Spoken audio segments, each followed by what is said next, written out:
Okay, good afternoon. We're going to get started. My name is Chris Osterlund. I'm a Path 3 Master's in Architecture student. It's my privilege this afternoon to introduce to you our lecturers for this year's MOJ lecture. The Michael Owen Jones Lectureship was established in 1992 as a way to remember and recognize former University of Virginia architecture student Michael Owen Jones through an annual lecture provided by an endowment graciously given by his friends and family. The 2022 recipient, Palma, is an architecture office based in Mexico City and Sayulita. The firm was founded in 2016 by Ilse Cárdenas, Diego Escamilla, Regina De Hoyos, and Juan Rivera, graduates from UNAM School of Architecture in Mexico City.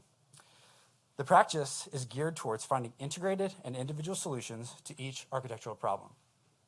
Their approach is based on a detailed analysis of the immediate context and a design process which is open to experimentation and exploration. In 2021, they were named as one of the world's 20 emerging and promising practices by Wallpaper magazine and received the League Prize 2021 from the Architectural League of New York. Their work has also been published in various national and international media, and they have been invited to give workshops and lectures in different parts of Mexico, China, and Spain. Currently, they are developing projects of different scales and typologies across Mexico. In addition to this lecture, Juan Luis and Regina are also hosting an engaged student workshop this week.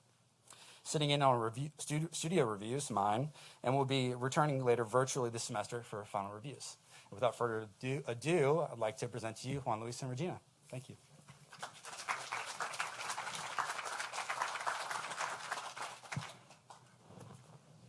Hi. Thank you, Chris, for the introduction. And first of all, thank you for having us. And thank you to the Michael Owen Jones committee. And it's really an honor to be here. Yeah, you can hear me fine, right? We feel very, very flattered and honored to be here and very welcomed. Thank you, Matthew, for everything you've done and for the people who are attending here and who are part of the workshop that we're working on. So we always like to start with this slide to introduce something that is, very, very close to our hearts, which is This is the campus of our university in Mexico City when it was under construction in the 1950s.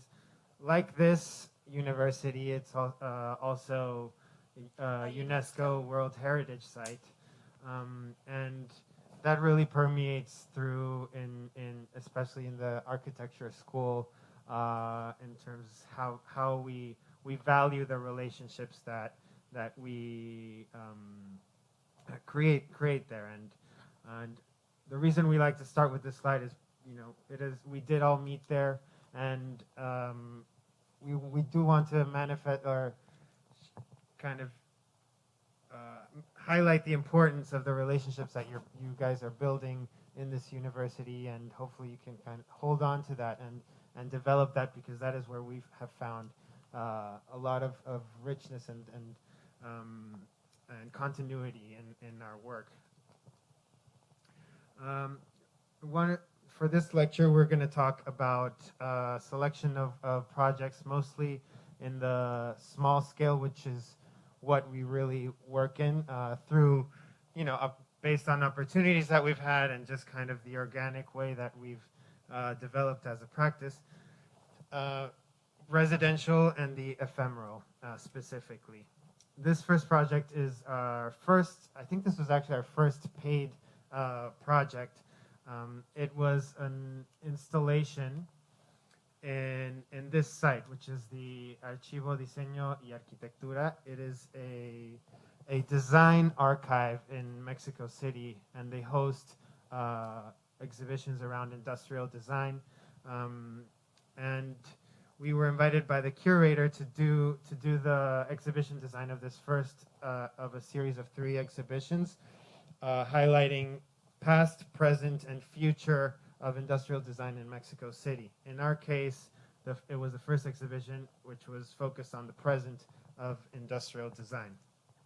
The brief was very vague initially, but the only thing that the curator of the exhibition wanted to bring across was the concept of islands. I think that it was important to him to make reference to the history of Mexico City in terms of a city built on a large lake. So we started exploring very basic concepts of the background and foreground and kind of that idea of islands where maybe there was some sort of background that these islands would appear on, or there was maybe a platform where you could exhibit the pieces, or maybe it was more of a circulation and the pieces would be exhibited in this ocean or some sort of background, right? We started to do little conceptual models of these paths, and one thing that really interested us was to try and create some sort of topography within the hall, which we felt also reflected the geography of the context that we were in, which is Mexico City, which is in a valley, right? So upon exploring what we could use to start to create this topography or this depth, we came across this material, which is the recycling. It's part of the recycling process of plastic or PET. And one thing that we found interesting was, we started seeing like, okay, these pellets. We went to one of these plants where they're recycling this material, but rather than being interested in these, the final pellet product of the plastic that is then used in the industrial design process, which then also kind of created a great link to the theme of the exhibition, which was centered around the industrial design in Mexico City. We thought this stage of that process was key, which is right after they've collected all that plastic, ground it up or shredded it, but before it becomes the final product, which are these pellets, right? So it still speaks of kind of that history of where it was taken from, and is not yet turned into the homogeneous final product. So kind of in a weird limbo. Now, when we started to propose using this product, the people at the plant found it very odd that we would want to use this product, which was essentially useless in their eyes, and they weren't willing to use, but to sell it to the exhibition. But we proposed that we would actually just borrow it, and that kind of like was something that we would really push for, so that we could return that product, and then it could continue its process, its natural process in the recycling. We explored the possibilities, again, just like very conceptual. We often like to physically build little things that might manifest the concept of what we're trying to get across.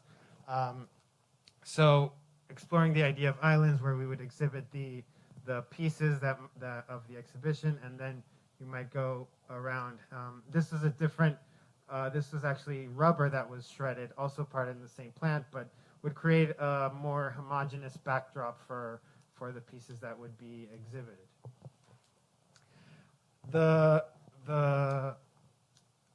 pieces that were going to be exhibited were actually unknown almost until the very week of installation.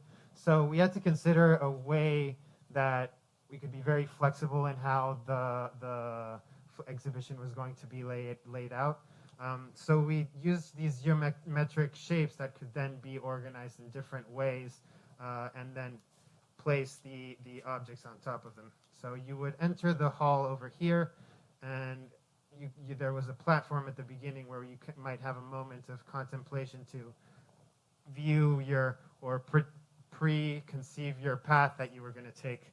And then there was a courtyard on the outside where this plastic kind of spilled outward. It was interesting to us to also some of the pieces were laid directly onto here, but some of them, most of them were actually placed onto these geometric islands that we designed. But it was really cool how this topography that we were hoping would kind of inundate the hall ended up happening really on the edges of it, much like the valley of the city.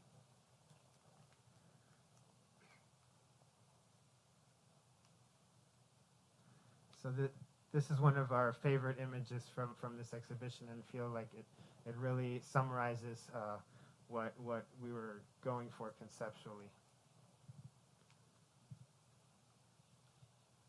Yeah, and it ended up spilling out to the courtyard, which is interesting because it's part of Luis Barragan project of gardening and landscape, and it's next to his house, actually. His so on the same street. So it was for us a privilege to work near that space. This next project, so we're gonna go like. No, you're fine. Yeah. We're going to go kind of back and forth. So residential, ephemeral, sorry, all the way around. Ephemeral, then residential. This project occurs when the 2017 earthquake hit Mexico City. Well, not only Mexico City, but a whole other states, right? It was tremendous. Lots of people lost their homes. Buildings came down. It was terrible. Really, really a bad days for us. But because of that, instantly, a lot of colleagues in renowned architects started to asking themselves, okay, what are we going to do, right? So Mexico City is a major city, but what was happening in the smaller towns was that nobody was helping them, right? So a bunch of NGOs started those initiatives to analyze what group of people were the most damaged ones along the outskirts of the city. And this particular site, it's on the state of Mexico. It's called Oquilan, the small town. And even though it's near the city, let's say about 2 hours away, their social and economic conditions are very low, right? So they suffer from a lot of lacking of resources, and their poverty level is really high. And added to that, they have the earthquake, right? So their city center or their town center was turned down, and so yeah, they started like pinpointing which families needed help and which part of the town needed help, right? So this one was a specific NGO, which is called Piensa. And then they organized a group of young architects, and then they assigned each family to one office. So they had to work, or every one of us had to work with a specific family on a specific lot, but we all had like the same constraints, material and surface-wise, right? So we were always working around 425 square foot, and as I was saying, we had to work with this material, which is a concrete block, that was not donated, but it was given to cost, or at cost, to the organization, right? So this is an example of how each office had their own take into the project, given the necessities of each family. So on our case, our family did not specifically suffer from the earthquake, but it was part of this profound study what was the social condition of the area, right? So this particular family was Axel's family, and unfortunately, his mother had passed away a few weeks ago. Well, at that time, sorry. And so at the beginning, the house was meant for the mother. Then she passed away, and then the house was let's say inherited to Axel, right? And Axel lives with his grandparents now.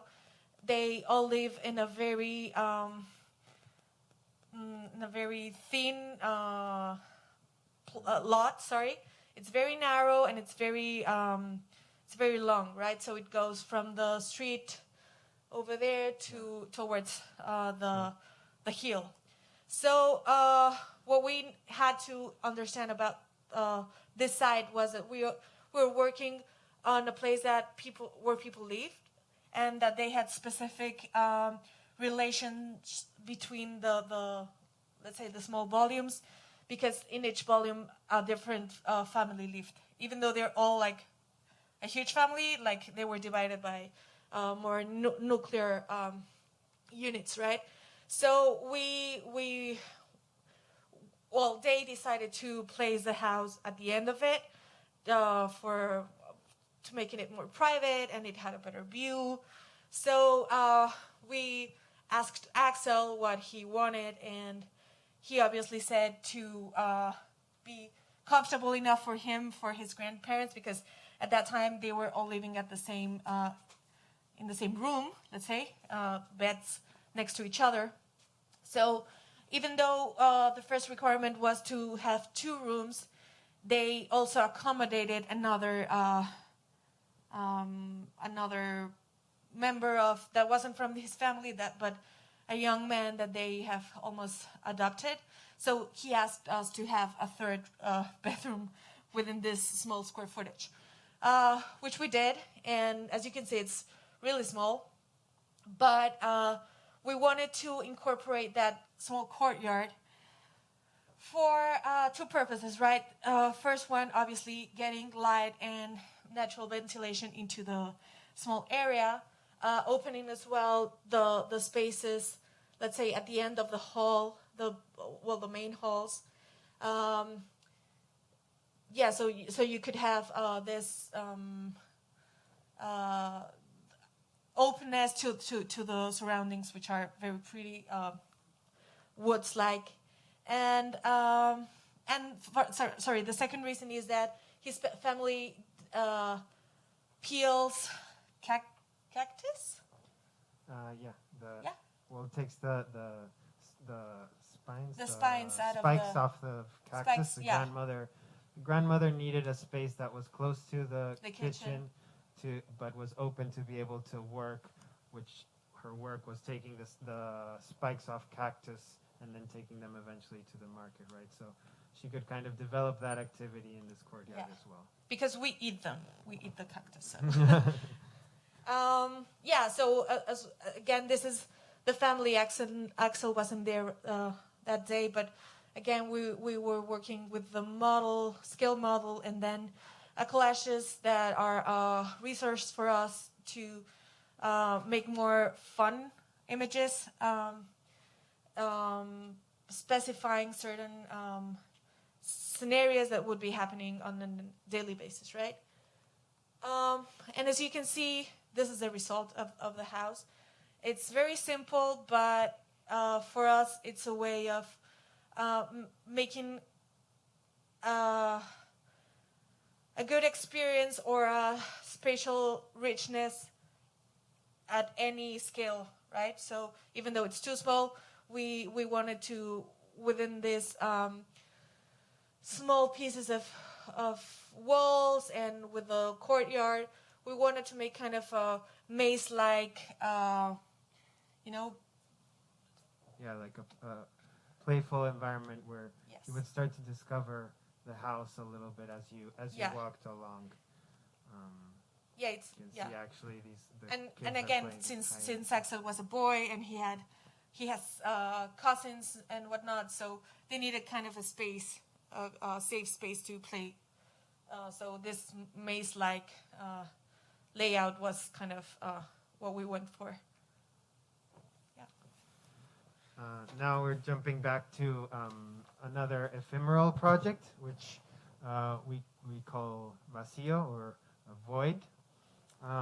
This project was actually originally for a competition for an architecture exhibition in the town of Puebla, which is known for the colonial courtyard houses. So the competition was centered all around the courtyards,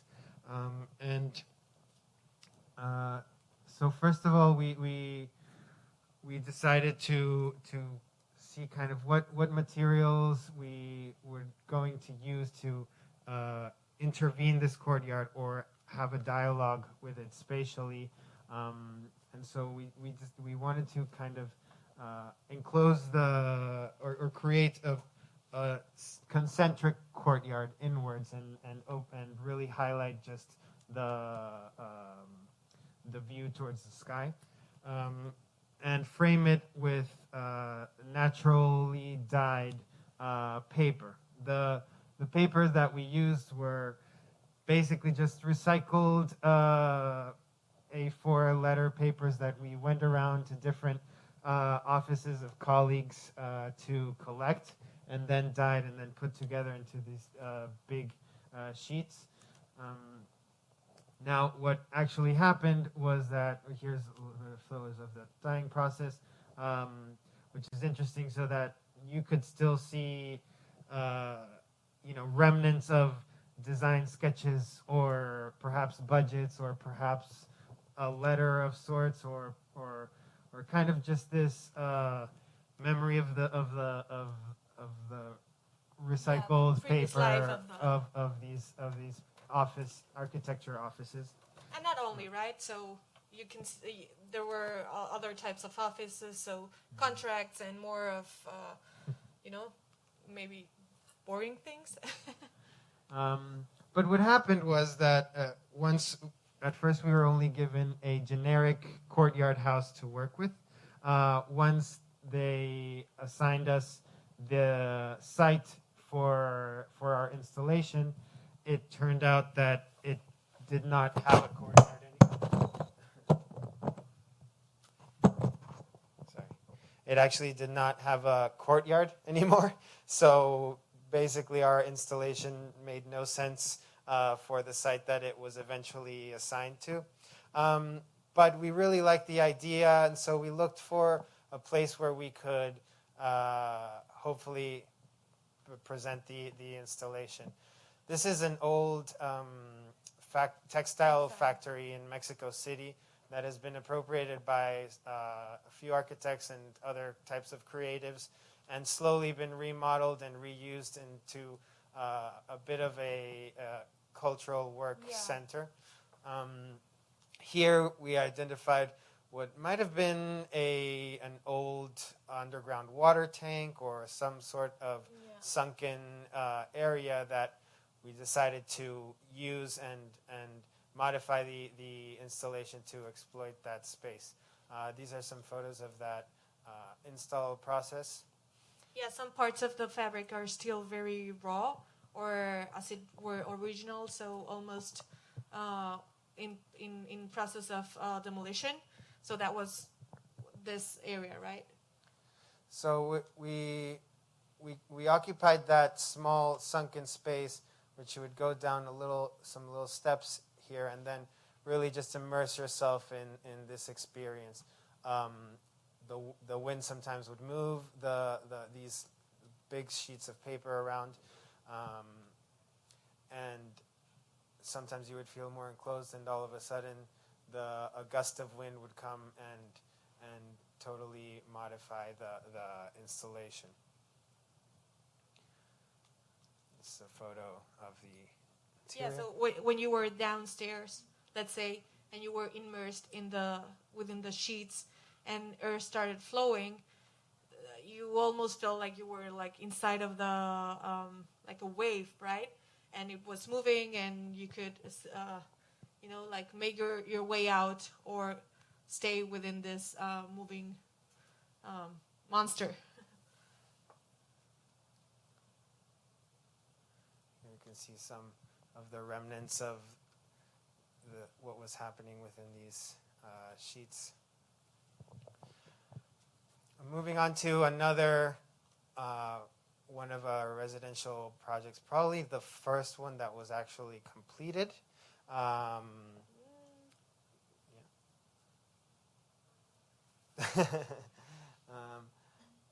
Not the first one that was commissioned, but the first one that was completed because of the scale. Yeah. This was a small project on the very close to Sayulita, actually, an even smaller town called Litibu on the Pacific coast. And the client was an American expat who, the main project was actually the main house, but they had already gone through a design process with other architects that then they had disagreements with, and really cut relationships with that, and that's when they contacted us. But when they contacted us, they had already kind of reached some sort of design that they were halfway happy with for their house, and for us, they really were not interested in our input in that sense. But the project, they were adding to the scope of the project a small guest house.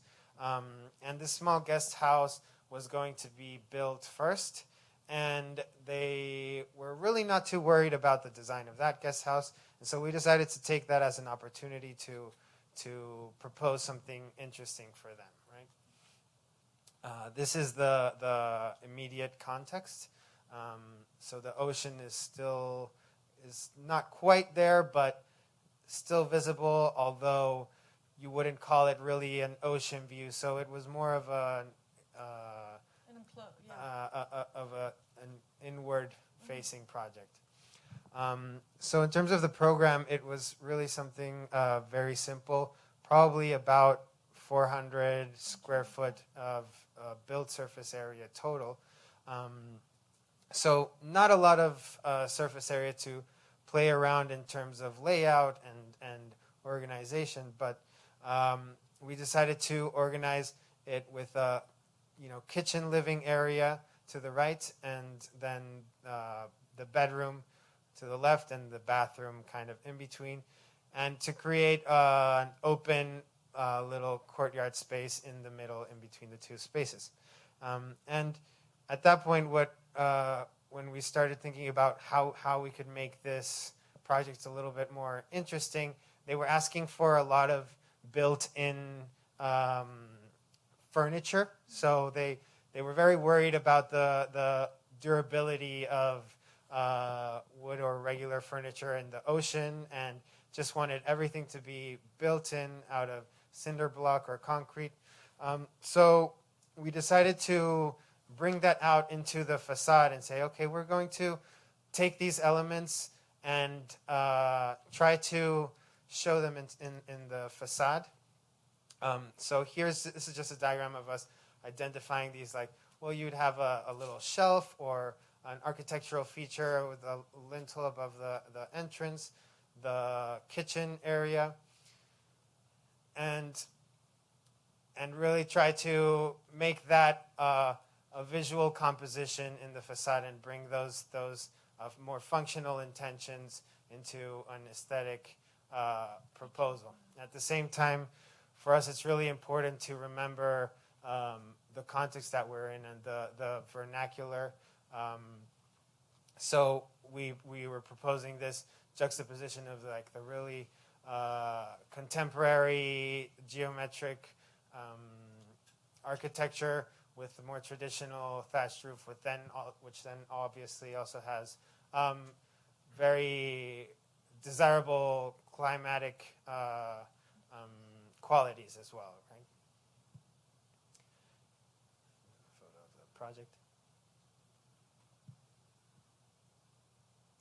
Yeah, and we decided to open up the spaces towards the outside.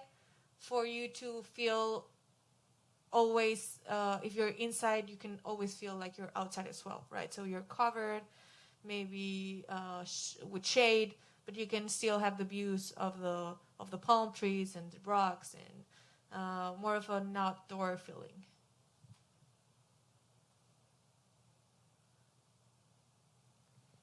Here you can see, the kitchen counter, but there had to be room for a refrigerator, so the counter doesn't go all the way across, right?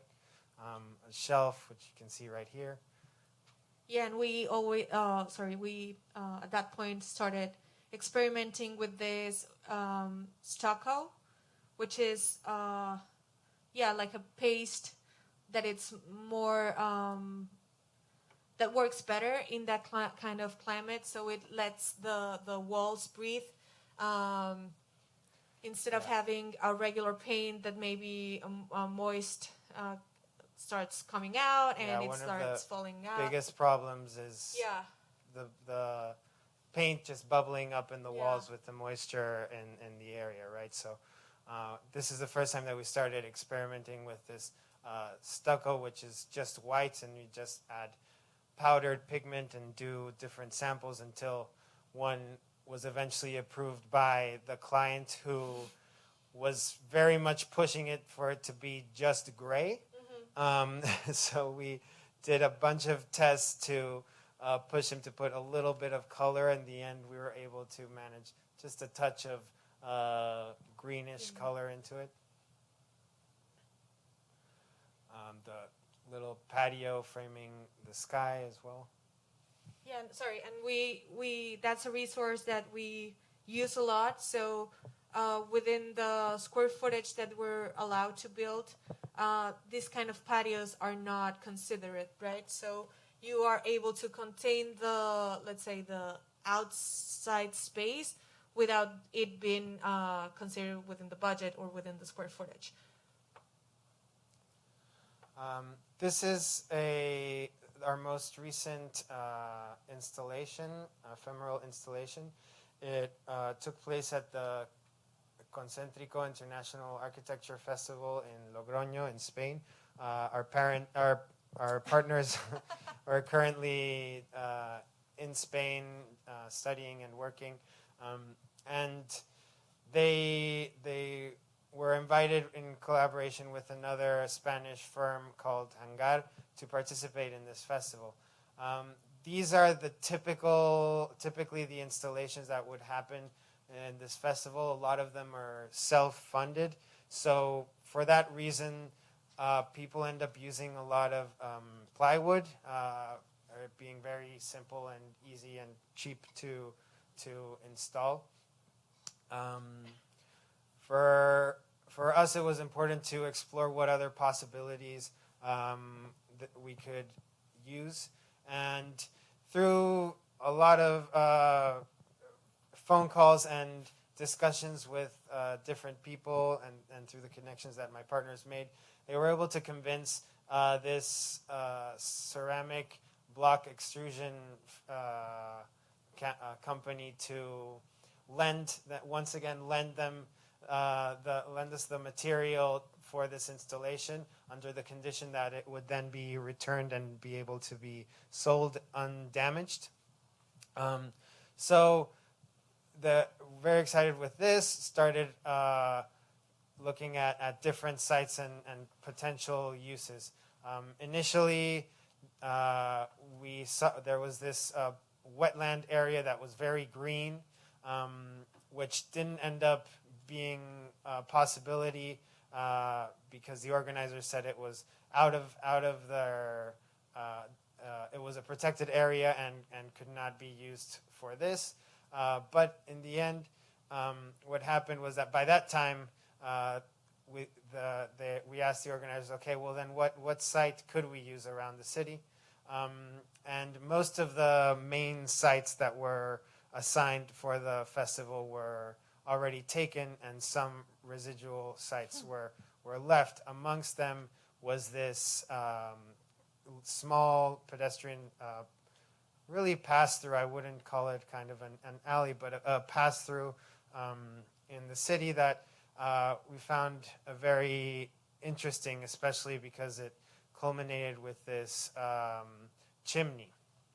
So this is the original building. Actually, there used to be part of a building here, and really it was a big complex that was used to be a tobacco processing factory, and at one point this section of the building, or this little building, was demoed, and this was opened up as an urban walkway. So there was that memory of this still being part of the main project, and now becoming part of the urban fabric, but not really having a lot of traffic through it either.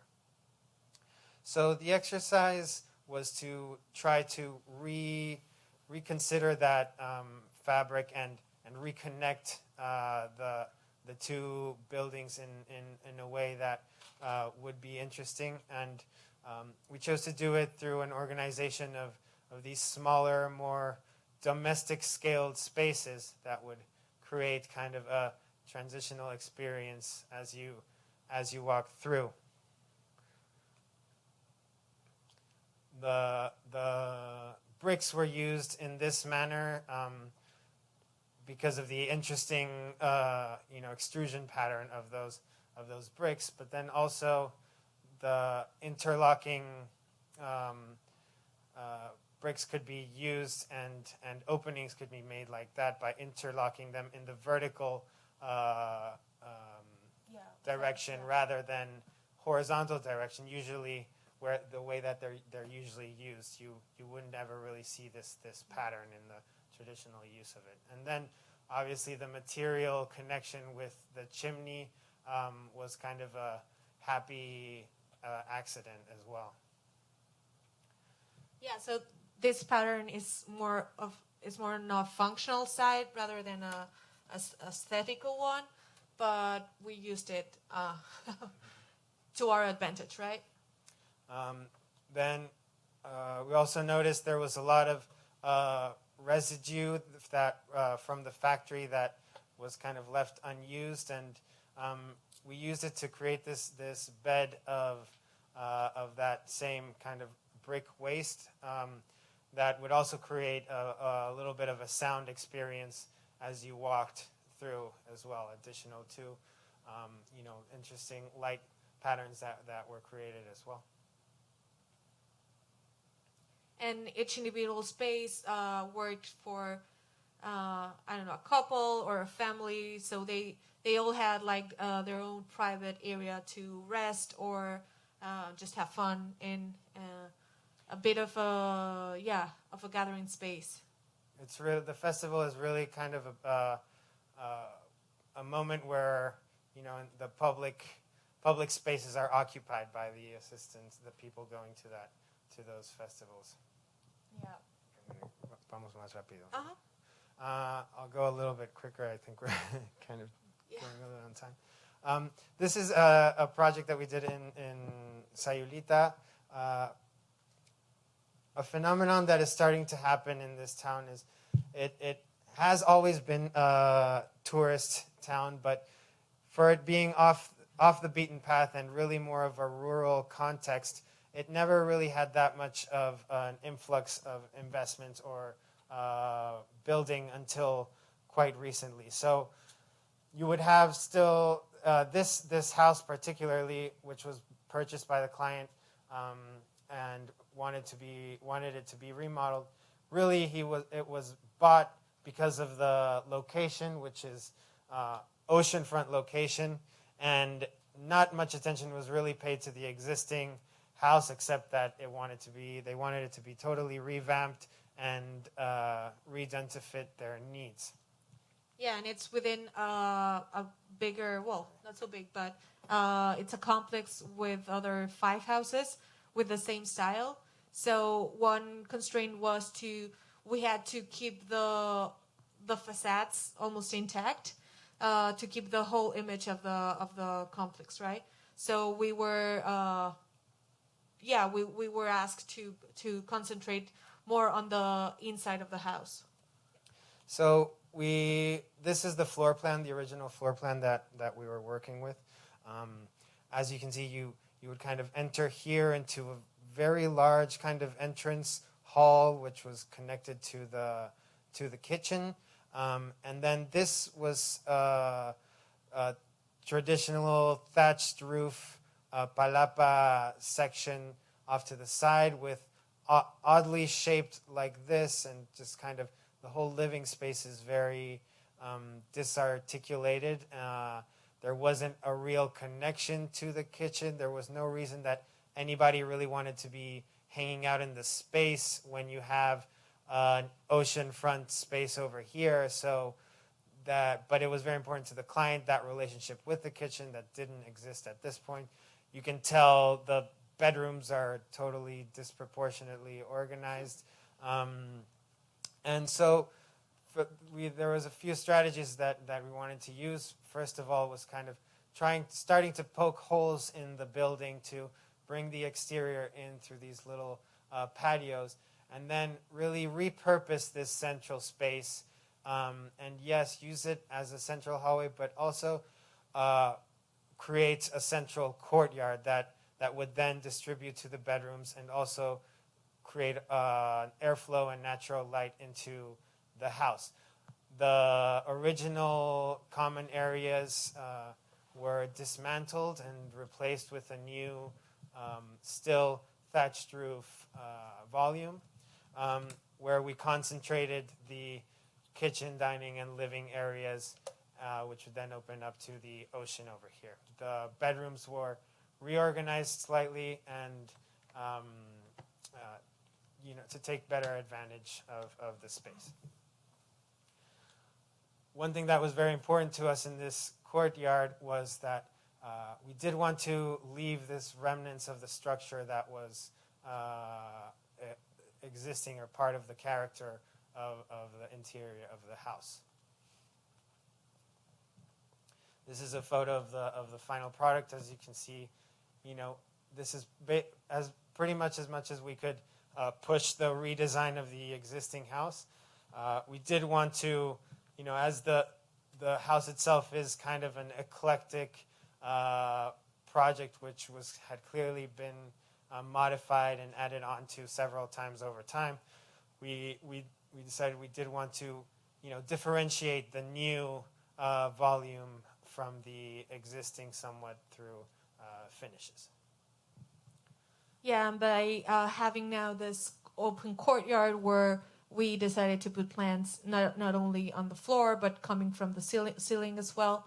Now this is, I think we have another image showing this was the previous condition once we we delivered the house. But now over time it has become this, right? So it's almost like a small jungle inside the house, creating a microclimate. Birds can come in, insects can come in, and again with the water feature, it's almost like a very peaceful place to just be.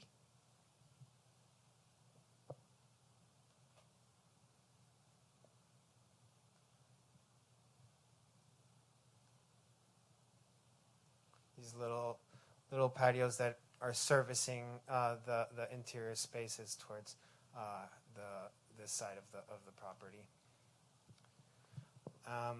I'll go very quickly with this one. This was a competition as well that we won, organized by a non-governmental organization in Mexico City. In collaboration with the Mexico City government. Yeah. The site that there was 3 sites that were given. This is one of the sites, and we chose this one because of the weight of the plaza and that fountain in the middle of the plaza. And the competition was an ephemeral urban toy, so a play object that was to be installed and stay for, I think, a couple of months maximum. Mm-hmm. And part of the competition was, and this was before the proposals were even submitted, they organized a participative workshop where we we're able to understand how the children kind of used that space, or wish they would be able to use that space, because it for safety reasons, there's just this vicious cycle of spaces not being accommodating to children, and then them not using them, and then those spaces get taken over by informal activities, or and especially unsafe activities at night. And so this was one of the initiatives to kind of break that cycle. When we saw the fountain, we immediately started to think about that geometry, and were reminded of this penguin. What is it called? It's not a fish tank, but a area. Yeah, I can't remember the word, but the London Zoo. The penguin area at the London Zoo, and we thought, it was important to try and suggest play, but to not be obvious, or to allow space for the imagination to work. And so we decided to propose these two concentric circles that would have inverted slopes, where there was also this slight level of risk associated with play that is important.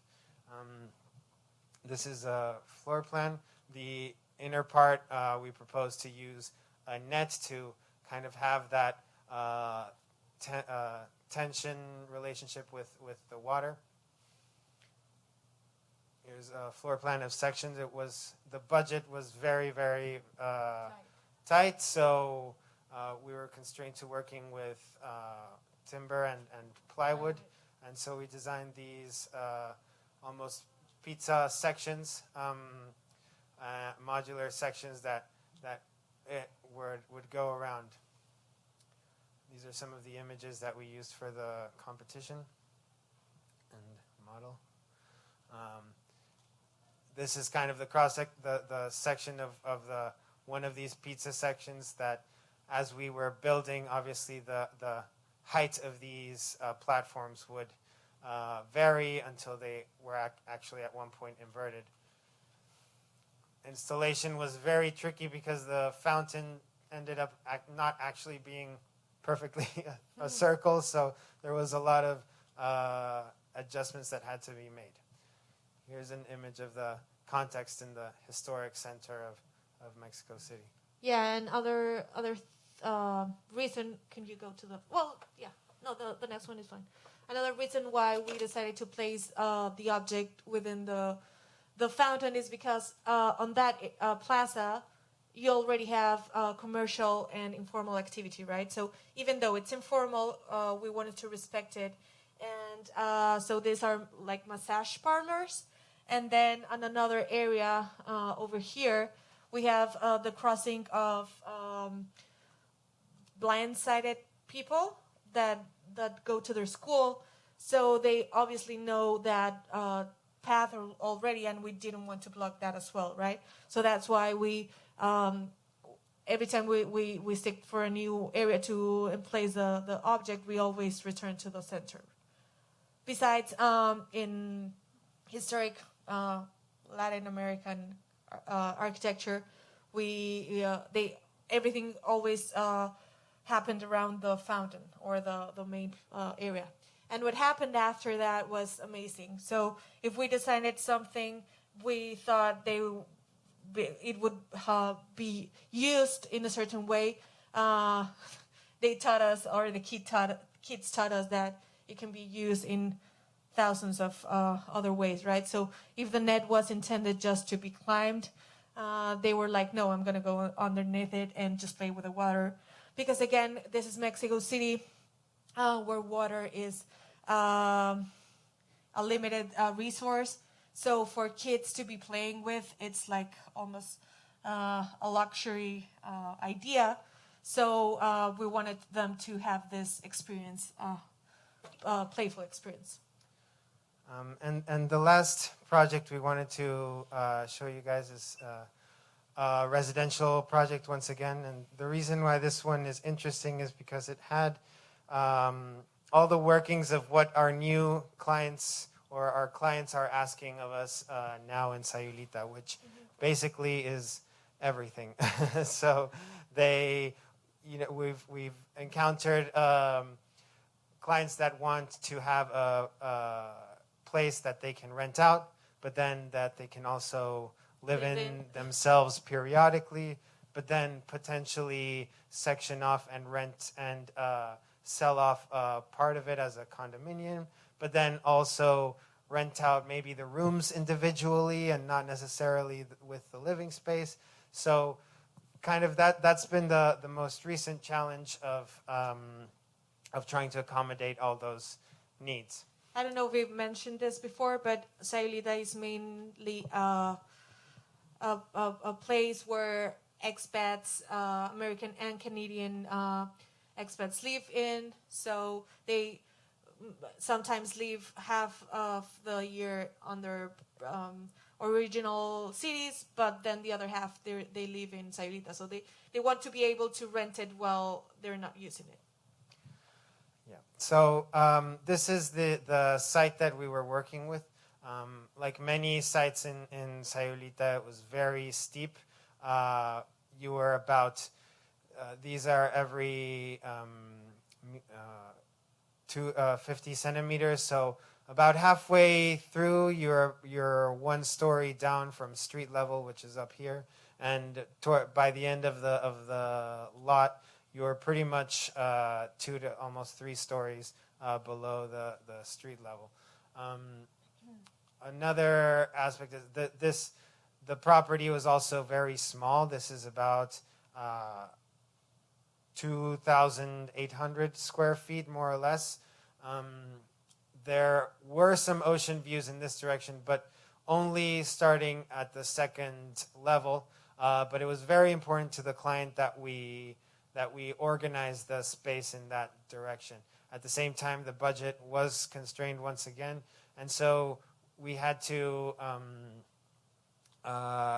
really condense the program, and also it was important for us to be able to leave open space to let the houses breathe and not really. We knew that there were going to be immediate neighbors over here and over here, so to be able to leave some open space within the lot. Luckily, the hill itself protected us from the southern sun, and then to the east and west, we sent the short sides of the building. So luckily, to the north, we had the views, and we were able to open up the whole house in that direction. This is a little bit about what this client actually wanted. She wanted 2 houses, but then also a studio.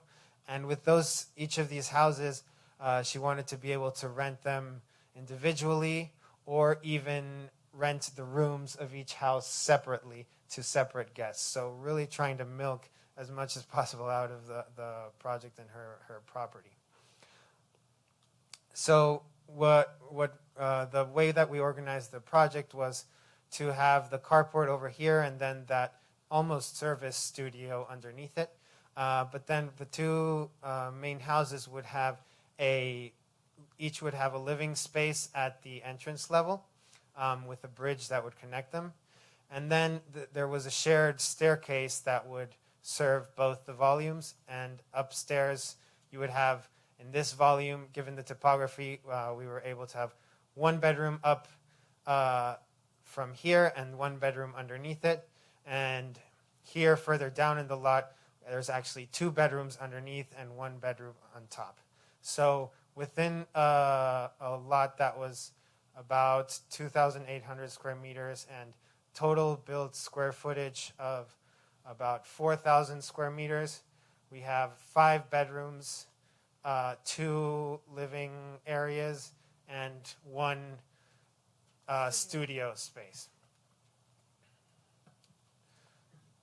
This is a photo of here you have those levels with a bedroom on top and 2 bedrooms underneath for the case of here.